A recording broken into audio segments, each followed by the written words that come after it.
ಬಿಸಿಎಬಿ times ಮೀಡಿಯಾಗೆ ಸ್ವಾಗತ. ಬರೀ ಜಗಳ ಒಂದೇ ಅಲ್ಲ, ಗಿಲ್ಲಿ ಅಶ್ವಿನಿ ಜೋಡಿ ವೀಕ್ಷಕರ ಹೃದಯವನ್ನ ಗೆದ್ದಿದ್ದು ಹೇಗೆ? ಈ ಬಾರಿ ಬಿಗ್ ಬಾಸ್ ಶೋ ನಲ್ಲಿ ಅತಿ ಹೆಚ್ಚು ಜಗಳ ಆಡಿರೋದೇ ಗಿಲ್ಲಿ ಮತ್ತು ಅಶ್ವಿನಿ ಗೌಡ. ಅದರಲ್ಲಿ ಕೆಲವೊಮ್ಮೆ ಅವುಗಳಲ್ಲಿ ಕೆಲವೊಂದನ್ನ ತೋರಿಸಿದ್ದಾರೆ, ಹಾಗೆ ಇನ್ನು ಕೆಲವೊಂದನ್ನ ತೋರಿಸಿಲ್ಲ. ಇವರಿಬ್ಬರು ನಿನ್ನ ಆಟಕ್ಕೆ ನಾನು, ನನ್ನ ಆಟಕ್ಕೆ ನೀನು ಅನ್ನುವಂತಹ ರೀತಿಯಲ್ಲಿ ಹೆಜ್ಜೆ ಹಾಕಿದ್ದು ಕೂಡ ಇದೆ. ಬಿಗ್ ಬಾಸ್ ಮನೆಯಲ್ಲಿ ಸೈಲೆಂಟ್ ಆಗಿದ್ರೆ ಆಗೋದಿಲ್ಲ, ಕೇವಲ ಟಾಸ್ಕ್ ಅನ್ನ ಆಡ್ಕೊಂಡು ಇರ್ತೀವಿ ಅಂತ ಹೇಳಿದ್ರು ಆಗೋದಿಲ್ಲ. ಅಲ್ಲಿ ಏನಾದ್ರೂ ಕಂಟೆಂಟ್ ಅನ್ನ ಕೊಡ್ತಾ ಇರಬೇಕು. ಹಾಗಾದ್ರೆ ಮಾತ್ರ ಪ್ರೇಕ್ಷಕರ ಮನಸ್ಸನ್ನ ಗೆದ್ದು ಮನೆಯಲ್ಲಿ ಕೊನೆಯವರೆಗೂ ಕೂಡ ಉಳ್ಕೊಳ್ಳೋದಕ್ಕೆ ಸಾಧ್ಯ. ಸದ್ಯ ಗಿಲ್ಲಿ ಮತ್ತು ಅಶ್ವಿನಿ ಕೊನೆಯವರೆಗೂ ಕೂಡ ಉಳಿದುಕೊಳ್ಳುವಂತಹ ಭರವಸೆಯನ್ನ ಮೂಡಿಸಿದ್ದಾರೆ. ಹಾಗೆ ಗಿಲ್ಲಿ ಮತ್ತು ಅಶ್ವಿನಿ ನಡುವಿನ ಮಾತಿನ ಪಂಚು. ಗಿಲ್ಲಿ ನಟನಿಗೆ ಇರುವಂತಹ ಪ್ಲಸ್ ಪಾಯಿಂಟ್ ಏನು ಅಂದ್ರೆ, ಆತ ಸ್ಕ್ರಿಪ್ಟ್ ನೋಡಿ ಕಾಮಿಡಿ ಮಾಡುವನಲ್ಲ. ಸಮಯ ಸಂದರ್ಭದಲ್ಲಿ ಏನ್ ಕಾಣಿಸುತ್ತೋ, ಯಾವ ಬೆಳವಣಿಗೆ ಆಗುತ್ತೋ, ಎದುರಾಳಿಗಳ ನಡೆನುಡಿ ಹೇಗಿರುತ್ತೋ ಅದನ್ನ ಇಟ್ಕೊಂಡು ಕಾಮಿಡಿ ಮಾಡುವಂತ ನಟ. ಇದೇ ಕಾರಣಕ್ಕೆ ಬಿಗ್ ಬಾಸ್ ಮನೆಯಲ್ಲಿ ಗಿಲ್ಲಿ ದೊಡ್ಡ ಪ್ರಮಾಣದಲ್ಲಿ ಸಕ್ಸಸ್ ಆಗ್ತಾ ಇರುವಂತದ್ದು.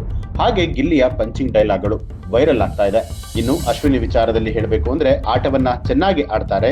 ಜಗಳಕ್ಕೆ ನಿಂತರು ಅಂದ್ರೆ ಎದುರಾಳಿ ಅದಷ್ಟೇ ಬಲಶಾಲಿ ಆಗಿದ್ರು ಕೂಡ ಬಿಡೋದಿಲ್ಲ, ಅಲ್ಲೇ ಕೌಂಟರ್ ಕೂಡ ಕೊಡ್ತಾರೆ. ಹೀಗಾಗಿ ಗಿಲ್ಲಿ ಮತ್ತು ಅಶ್ವಿನಿ ನಡುವೆ ಜಗಳಗಳು ಸಾಕಷ್ಟು ವೈರಲ್ ಆಗ್ತಾ ಇರುವಂತದ್ದು. ಗಿಲ್ಲಿ ಹೇಗೆ ಪಂಚ್ ಡೈಲಾಗ್ ಗಳನ್ನ ಹೊಡಿತಾನೋ ಅದೇ ರೀತಿಯಾಗಿ ಅಶ್ವಿನಿ ಗೌಡ ಕೂಡ ಪಂಚಿಂಗ್ ಡೈಲಾಗ್ ಗಳನ್ನ ಹೊಡೆಯೋದ್ರಲ್ಲಿ ಪಂಟರ್. ಸಮಯ ಸಂದರ್ಭ ನೋಡಿ ಅವರು ಡೈಲಾಗ್ ಗಳನ್ನ ಹೊಡಿತಾರೆ. ಅಂತಹ ಸಂದರ್ಭದಲ್ಲಿ ಗಿಲ್ಲಿ ಅದನ್ನ ಕಾಮಿಡಿ ಮಾಡಿ ಪ್ರಭಾವ ಕುಗ್ಗಿಸುವಲ್ಲಿ ಯಶಸ್ವಿ ಆಗ್ತಾನೆ. ಒಮ್ಮೆ ಬಿಬಿ ಕಾಲೇಜ್ ಅನ್ನುವಂತಹ ಕಾನ್ಸೆಪ್ಟ್ ಮಾಡಲಾಗಿತ್ತು. ಆಗ ಪ್ರಿನ್ಸಿಪಲ್ ಆದವರು ಡೇರಿಂಗ್ ಅಂದ್ರೆ ಏನು ಅನ್ನುವಂತಹ ಪ್ರಶ್ನೆ ಮಾಡ್ತಾರೆ. ಬಿಗ್ ಬಾಸ್ ಮನೆಗೆ ಕಾಲಿಟ್ಟಾಗಿನಿಂದ ಗಿಲ್ಲಿಗೂ ಅಶ್ವಿನಿಗೂ ಕೂಡ ಎಣ್ಣೆ ಕಾಯಿಯ ಸಂಬಂಧ. ಪ್ರತಿಯೊಂದು ವಿಚಾರದಲ್ಲೂ ಕೂಡ ಒಬ್ಬರ ಅಭಿಪ್ರಾಯವನ್ನ ಇನ್ನೊಬ್ಬರು ಒಪ್ಪೋದೇ ಇಲ್ಲ, ಒಬ್ಬರು ಹೇಳಿದ್ದನ್ನ ಇನ್ನೊಬ್ಬರು ಸ್ವೀಕಾರ ಮಾಡೋದೇ ಇಲ್ಲ.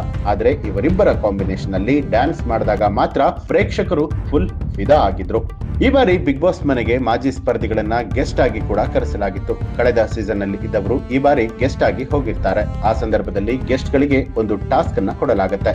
ಅದೇನು ಅಂದ್ರೆ, ಎಷ್ಟು ಸಾಧ್ಯನೋ ಅಷ್ಟು ಹೋಟೆಲ್ ಸೇವೆಯನ್ನ ಪಡೆಯೋದಾಗಿತ್ತು. ಆ ಸಂದರ್ಭದಲ್ಲಿ ಗೆಸ್ಟ್ ಗಳಿಗೂ ಗಿಲ್ಲಿಗೂ ಕೂಡ ಕಿರಿಕಾಗಿತ್ತು.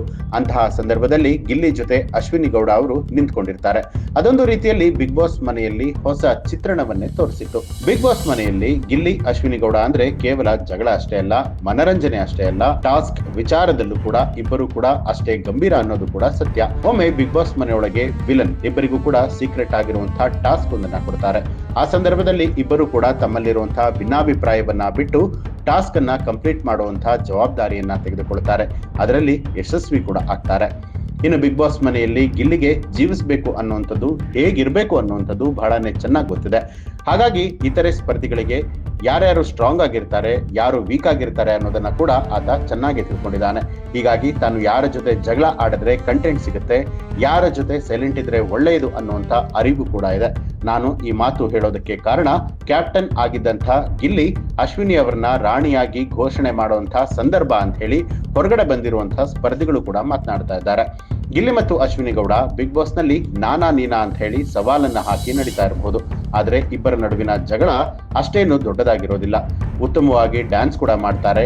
ಟಾಸ್ಕ್ ಆಡುವಂತಹ ರೀತಿ ಆಗಿರಬಹುದು, ಎಲ್ಲವೂ ಕೂಡ ವೀಕ್ಷಕರಿಗೆ ಮನರಂಜನೆಯನ್ನ ಕೊಡ್ತಾ ಇದೆ. ಜನ ಇದನ್ನ ಇಷ್ಟಪಡ್ತಾ ಇದ್ದಾರೆ ಅನ್ನುವಂಥದ್ದು ಕೂಡ ಅಷ್ಟೇ ಸತ್ಯ. ರಿಯಾಲಿಟಿ ಶೋ ಅಂತ ಹೇಳಿದ್ರೆ ಮನರಂಜನೆ ಇರಬೇಕು. ಈ ನಿಟ್ಟಿನಲ್ಲಿ ಬಿಗ್ ಬಾಸ್ ಶೋ ನಲ್ಲಿ ಗಿಲ್ಲಿ ಮತ್ತು ಅಶ್ವಿನಿ ಗೌಡ ಒಳ್ಳೆಯ ಸ್ಪರ್ಧಿಗಳಾಗಿದ್ದಾರೆ, ಕೊನೆಯವರೆಗೂ ಕೂಡ ಉಳಿತಾರೆ ಅನ್ನುವಂತಹ ಮಾತುಗಳು ಕೇಳಿ ಬರ್ತಾ ಇದೆ. ಈ ಬಗ್ಗೆ ನಿಮ್ಗೆ ಏನ್ ಅನ್ಸುತ್ತೆ ಅನ್ನೋದನ್ನ ಕಮೆಂಟ್ ಮಾಡಿ. ಹಾಗೆ ನೀವಿನ್ನೂ ಕೂಡ ನಮ್ಮ ಚಾನೆಲ್ ಅನ್ನ ಸಬ್ಸ್ಕ್ರೈಬ್ ಮಾಡಿಲ್ಲ ಅನ್ನುವಂಥದ್ದಾದ್ರೆ ಈಗಲೇ ಸಬ್ಸ್ಕ್ರೈಬ್ ಮಾಡಿ, ಬೆಲ್ ಐಕಾನ್ ಒತ್ತಿ.